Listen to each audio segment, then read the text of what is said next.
Summoning Jutsu!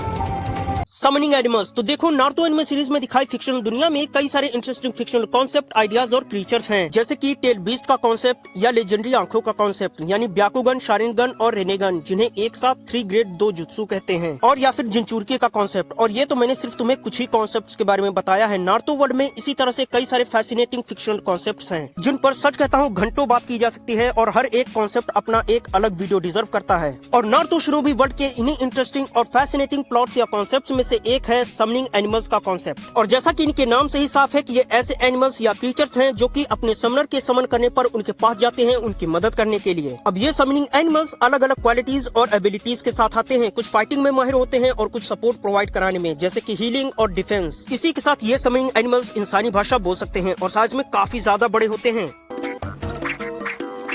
Summoning Jutsu!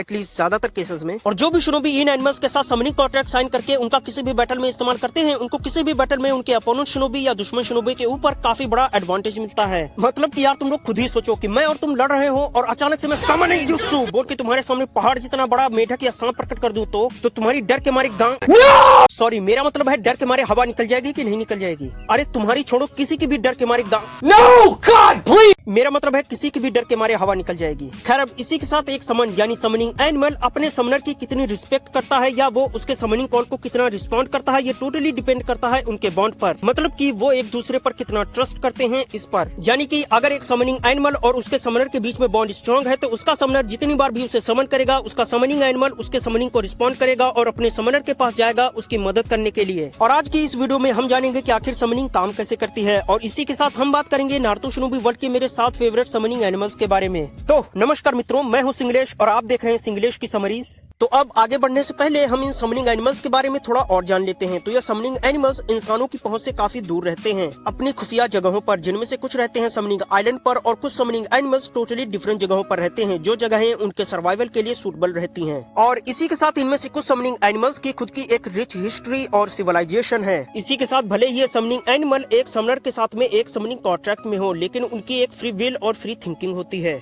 यानी कि अगर वो चाहे तो एक से ज्यादा समनर्स के साथ में समनिंग कॉन्ट्रैक्ट साइन कर सकते हैं, और ये पॉइंट समनर्स पर भी लागू होता है। यानी कि अगर एक शिनोबी एक से ज्यादा समनिंग एनिमल्स या डिफरेंट स्पीशीज के समनिंग एनिमल्स के साथ में समनिंग कॉन्ट्रैक्ट साइन करना चाहता है तो वो कर सकता है। ऑफ कोर्स अगर वो समनिंग एनिमल्स भी उसके साथ कॉन्ट्रैक्ट साइन करना चाहे तो, क्योंकि जैसा कि मैंने तुमको बताया कि इन समनिंग एनिमल्स की भी एक फ्री थिंकिंग और फ्री विल होती है, और इसलिए वो किसी भी शिनोबी को समनिंग कॉन्ट्रैक्ट साइन करने से मना भी कर सकते हैं। तो अब इसी के साथ आता है हमारी इस वीडियो का सबसे पहला क्वेश्चन कि आखिर समनिंग या समनिंग एनिमल्स के साथ उनके समनर्स यानी शिनोबियों का कॉन्ट्रैक्ट साइन कैसे होता है और समनिंग काम कैसे करती है। तो इस प्रश्न के उत्तर को हम 2 पॉइंट्स में समझेंगे, जिसमें से सबसे पहले आता है समनिंग कॉन्ट्रैक्ट। अब समनिंग कॉन्ट्रैक्ट साइन करने के लिए एक एस्पिरेंट समनर शिनोबी यानी कि जो निंजा इन एनिमल्स का समनर बनना चाहता है, वो अपने मनपसंद समनिंग एनिमल के पास जाकर उनसे पूछता है कि क्या वो उसके साथ समनिंग कॉन्ट्रैक्ट साइन करना चाहते हैं, और अगर वो समनिंग एनिमल हाँ कर देता है उसके साथ कॉन्ट्रैक्ट साइन करने के लिए, तो उसके बाद नंबर आता है समनिंग कॉन्ट्रैक्ट साइन करने का। अब हर एक समनिंग एनिमल का कॉन्ट्रैक्ट साइन करने का तरीका अलग अलग हो सकता है। एग्जांपल के लिए अगर हम समनिंग एनिमल टोड्स की बात करें तो उनके पास एक समनिंग कॉन्ट्रैक्ट स्क्रोल होता है, और इसी स्क्रोल पर जो भी शिनोबी इन टोड्स के साथ में समनिंग कॉन्ट्रैक्ट साइन करना चाहता है, उन्हें अपने खुद के खून से अपना नाम लिखना होता है, और नाम लिखने के बाद ठीक अपने साइंड नाम के नीचे दोनों हाथों में से किसी एक हाथ के फिंगरप्रिंट्स को भी छोड़ता है। और ठीक इसी रिचुअल के साथ उस शिनोबी का इन समनिंग टोड्स के साथ में समनिंग कॉन्ट्रैक्ट पूरा हो जाता है। वहीं बात करें ओरोचिमारू के समनिंग एनिमल यानी मांडा की, तो ओरोचिमारू के हाथ पर एक सांप का टैटू बना है, और जो टैटू मांडा और ओरोचिमारू के बीच में हुए समनिंग कॉन्ट्रैक्ट का प्रूफ है। और जब भी ओरोचिमारू को मांडा को समन करना होता है तो वो अपने हाथ पर बने उस सांप वाले टैटू पर अपना खून लगाता है और उसे समन करता है। अब आशा करता हूँ कि आप लोगों को समनिंग कॉन्ट्रैक्ट समझ में आ गया होगा। तो अब इसी के साथ आता है हमारा दूसरा पॉइंट यानी कि समनिंग जुत्सु। क्योंकि हमने ये तो जान लिया कि आखिर समनिंग कॉन्ट्रैक्ट साइन कैसे होता है, अब हम ये जानेंगे कि आखिर समनिंग कॉन्ट्रैक्ट काम कैसे करता है, और जिसमें समनिंग जुत्सु का काफी इंपॉर्टेंट रोल होता है। अब जैसा कि नाम से ही साफ है कि समनिंग जुत्सु एक स्पेस टाइम निंजुत्सु है, यानी कि ऐसा निंजुत्सु जो कि अपने यूजर शिनोबी को स्पेस टाइम कंटिन्यूम को मैनिपुलेट करने की पावर देता है या उसे मैनिपुलेट करने को अलाउ करता है।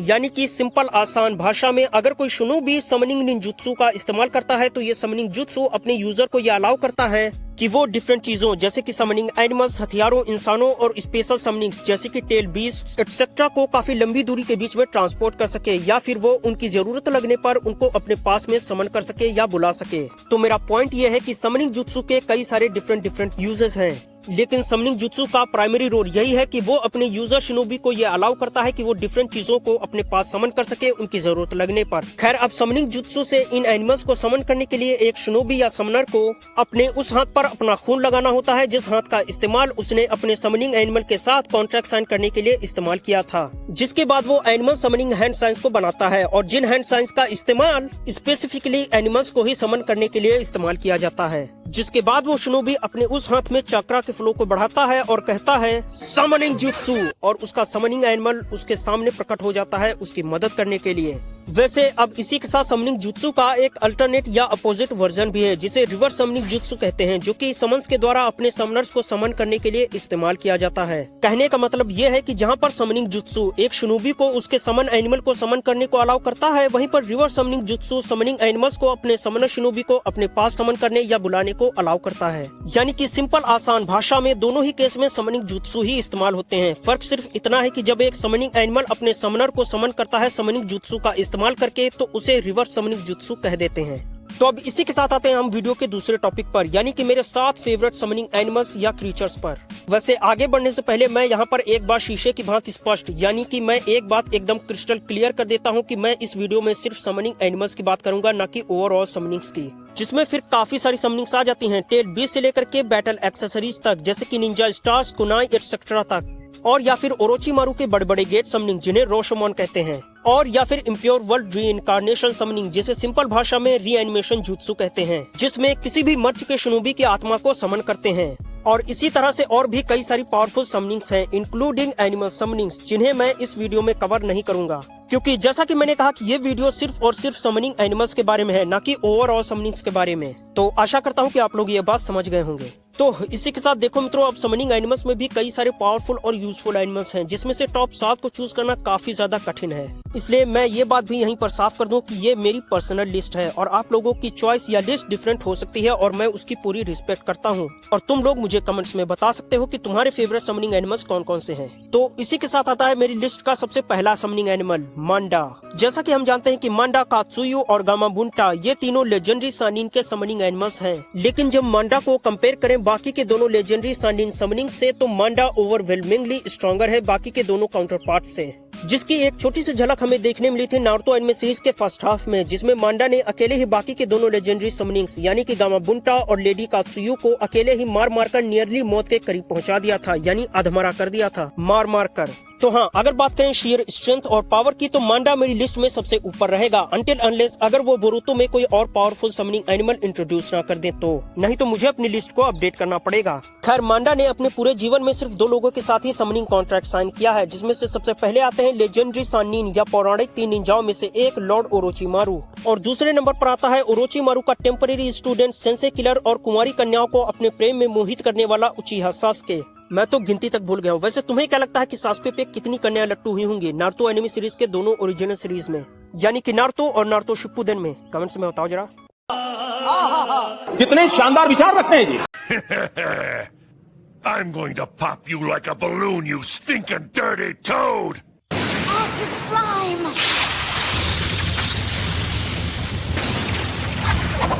Start with you! Yeah!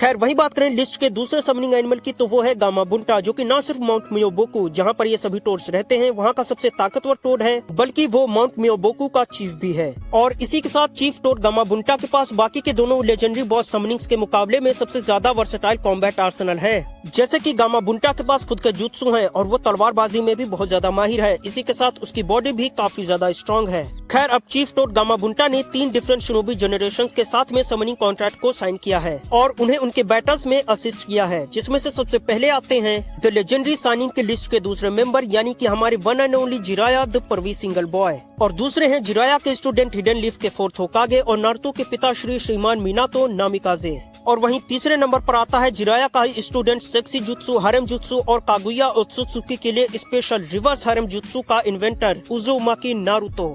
Honda no Orochimaru, Katsuyu and Tsunade. The dear old faces reunited once again.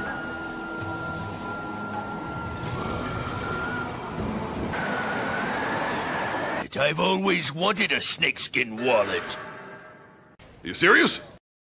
वहीं तीसरे नंबर पर आती हैं लेजेंडरी समनिंग्स में से तीसरी और आखिरी boss summoning animal Katsuyu the slug. अब कात्सुयु काफी ज्यादा यूनिक समनिंग एनिमल है क्योंकि न सिर्फ वो शिकोत्सु फॉरेस्ट जहां पर ये रहती है वहां की इकलौती स्लग है, बल्कि समन करने पर कात्सुयु की ओरिजिनल बॉडी का एक छोटा सा हिस्सा ही समनर के पास प्रकट होता है, यानी कि उसके शरीर का एक छोटा सा हिस्सा ही उसके समनर के पास जाता है उसके समन करने पर। अब कात्सुयु ऐसा इसलिए कर पाती है क्योंकि उसके पास एक यूनिक एबिलिटी है जिससे वो अपने शरीर को काफी सारे छोटे छोटे हिस्सों में बांट सकती है और उसका बाकी का बचा हुआ हिस्सा शिकोत्सु जंगल में ही रहता है। खैर, अब कात्सुयु डिफेंस और सपोर्ट टाइम मिशंस परफॉर्म करने में माहिर है, लेकिन वो थोड़ा बहुत कॉम्बैट करना भी जानती है, लेकिन उसकी best abilities defence time missions perform करने में ही शाइन करती हैं, जैसे कि अपने टारगेट को हील करना या फिर एक शील्ड बनाकर उसे प्रोटेक्ट करना। और इसी के साथ जैसा कि मैंने तुमको बताया कि कात्सुयु अपने शरीर को छोटे छोटे भागों में बांट सकती है और जिससे वो एक ही साथ कई सारे लोगों को हील और प्रोटेक्ट कर सकती है। अब कात्सुयु के भी 2 समनर्स हैं, जिसमें से सबसे पहले आती हैं लेजेंडरी निंजाओ की लिस्ट में से तीसरी और आखिरी मेंबर और हिडन लीफ विलेज की 5वीं होकागे सुनाडे सेंजू। वहीं कात्सुयु की दूसरी समनर है सुनाडे की स्टूडेंट और उचिहा सासुके की waifu Sakura Haruno. Shizune, please look after the boy. You and this clone of myself must take the boy somewhere safe. अब इसी के साथ आता है हमारी लिस्ट का अगला यानी नंबर 4 का समनिंग एनिमल मंकी किंग इनमा, जो कि नारुतो एनिमे सीरीज में किसी भी फाइट में गिनती के ही नंबर में दिखाई दिया है, लेकिन फिर भी जब हम बात करते हैं इसकी फाइटिंग स्किल्स की तो ये काफी ज्यादा पावरफुल समनिंग एनिमल है और इस पॉइंट को हमने इसको अपने समनिंग पार्टनर यानी कि हिडन लीफ विलेज के 3rd होकागे हिरुजन सारुटोबी के साथ ओरोचिमारू के खिलाफ लड़ी गई लड़ाई में प्रूव करते हुए देखा था। अब जैसा कि मैंने बताया कि एनमा लेजेंडरी सानिन के टीचर और हिडन लीफ विलेज के तीसरे होकागे हिरुजन सारुटोबी का पर्सनल समनिंग एनिमल है। Just watch this. Summoning Jutsu! I want to make a contract with that one too, right now! खैर, अब आता है हमारा अगला और नंबर 5 का समनिंग एनिमल बाकू, जो कि एक हाथी की तरह दिखने वाला काइमेरा है। अब वैसे अगर तुम लोग ये सोच रहे हो कि आखिर काइमेरा होता क्या है, तो देखो काइमेरा एक ग्रीक शब्द है जो कि एक आग उगलती हुई फीमेल मॉन्स्टर के लिए इस्तेमाल किया जाता है, जिसका सर शेरनी का, शरीर बकरी का और पूंछ सांपिनी का होता है। यानी कि सिंपल भाषा में जब अलग अलग जानवरों की बॉडीज को मर्ज करते हैं तो उस मर्जर से जो एक नया ही विचित्र प्राणी उत्पन्न होता है उसे काइमेरा कहते हैं। अच्छा? अब बाकू हमें सिर्फ एक ही फाइट में देखने के लिए मिला था जिसमें उसने अपनी स्ट्रेंथ को शोकेस किया था और ये फाइट थी डांजो और सास्के की, जिसमें बाकू ने सास्के और उसके सुसानु को घुटनों के बल ला दिया था, जो कि छोटी बात नहीं है। और ये बात इस पॉइंट को फर्दर प्रूव करती है कि बाकू एक पावरफुल समनिंग एनिमल है या काइमेरा है। खैर, अब जैसा कि मैंने बताया कि बाकू हमें सिर्फ इसी पहली और आखिरी फाइट में दिखाई दिया था। अब इसका समनिंग पार्टनर है डांजो, जो कि हिडन लीफ विलेज का बहुत बड़ा देशभक्त या ग्राम भक्त है और ऑनबू ब्लैक ऑप्स का हेड भी है। Summoning Jutsu.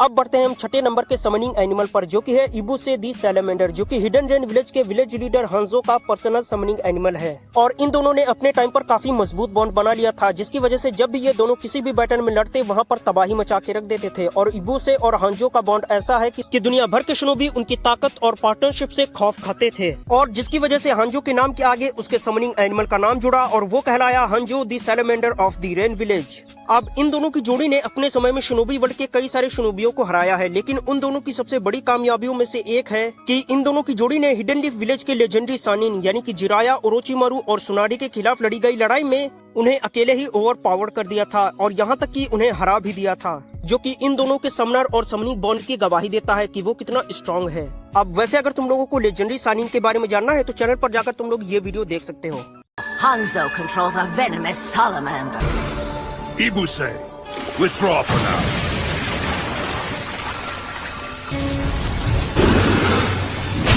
खैर, अब आता है मेरी लिस्ट का 7वां और आखिरी समनिंग एनिमल, जो कि है गरुड़ दी हॉक। अब जैसा कि हम जानते हैं कि हॉक्स यानी कि बाज नारुतो में मैसेंजर बर्ड्स की तरह इस्तेमाल किए जाते हैं, न कि कॉम्बैट एनिमल्स की तरह जैसे कि बाकी के ज्यादातर समनिंग एनिमल्स। और ज्यादातर हॉक्स को कम्युनिकेशन या फिर इंटेल गैदरिंग के लिए ही इस्तेमाल किया जाता है, लेकिन हॉक्स में भी एक्सेप्शंस हैं, जैसे कि गरुड़ जो कि उचिहा सासुके का पर्सनल समनिंग है। अब ये न सिर्फ सासुके को ट्रांसपोर्ट में मदद करता है मगर उसके साथ ही साथ ये एरियल कॉम्बैट में भी माहिर है। और जैसा कि आप लोग स्क्रीन पर देख ही सकते हैं कि बाकी हॉक्स के मुकाबले में गरुड़ साइज में बहुत ही ज्यादा बड़ा है। मतलब सासुके इस पर सवारी करता है यार।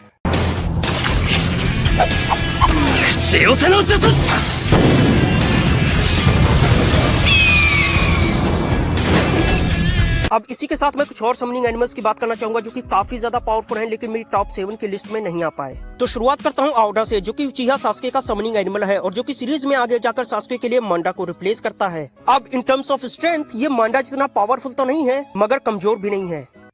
サスケ様いかようにお前はまっすぐに進むだけでいい。行け青だ。そのまま行け。 वहीं बात करें अगले समनिंग एनिमल की तो वो है गामाकिची, जो कि नारुतो का पर्सनल समनिंग एनिमल है और जो कि चीफ टोड गामाबुंटा का सबसे बड़ा बेटा है। ये नारुतो एनिमे सीरीज के पहले हाफ में ही दिखाई देता है और जैसे जैसे सीरीज आगे बढ़ती है गामाकिची नारुतो एनिमे सीरीज के one of the strongest summoning animals में से एक बन जाता है। 親父は今手打ちのゴタゴタじゃけん俺が来たで人間の成長が遅すぎるんじゃ。それより要件は何じゃ。